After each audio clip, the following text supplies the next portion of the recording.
ఒకప్పుడు విక్రమాదిత్యుడు భూతాన్ని పట్టుకోవడానికి తపించే రాజు. అతడు తన ఖడ్గాన్ని చేతబట్టి శ్మశానంలోని పెద్ద వేప చెట్టు దగ్గరికి చేరుకున్నాడు. ఆ చెట్టులోనే బేతాళ అనే పిశాచం ఉండేది. విక్రముడు అతన్ని తన భుజాలపై వేసుకుని బయలుదేరాడు. అప్పుడు బేతాళ నవ్వుతూ ఇలా చెప్పసాగాడు. ఒకానొక గ్రామంలో ధనరాజ్ అనే తెలివైన వాణిజ్యవేత్త ఉండేవాడు. అతనికి 2 కుమారులు, విజయ్, అర్జున్. ఓ రోజు ధనరాజ్ మరణిస్తుండగా తన ఆస్తి అర్హుడైన కుమారునికి ఇవ్వాలని ఒక ఉత్తరం రాశాడు. కాని ఎవరు అర్హులా అన్నదే అందరికీ పెద్ద ప్రశ్నగా మారింది. విజయ్ నిజాయితీ గలవాడు, కష్టపడేవాడు.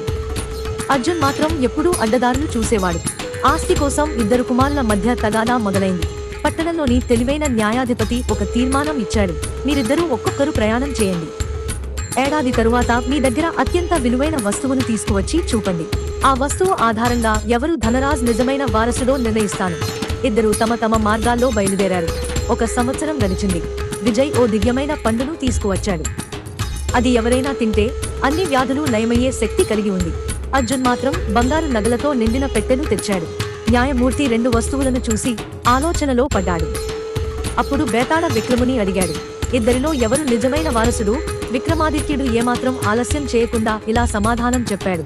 బంగారం సంపదను ఇస్తుంది, కానీ దివ్య పండు ప్రాణాలను కాపాడుతుంది. ప్రాణాన్ని కాపాడే వస్తువు విలువకు అంచనా పెట్టలేం. అందుకే విజయ్ నిజమైన వారసుడు. విక్రముని సమాధానం విన్న వెంటనే బేతాళ శబ్దకరంగా నవ్వుతూ గాల్లోకి లేచిపోయాడు. విక్రమాదిత్యుడు కోపంతో మళ్లీ శ్మశానానికి తిరిగి వెళ్లి బేతాళను పట్టుకోవడానికి సిద్ధమయ్యాడు.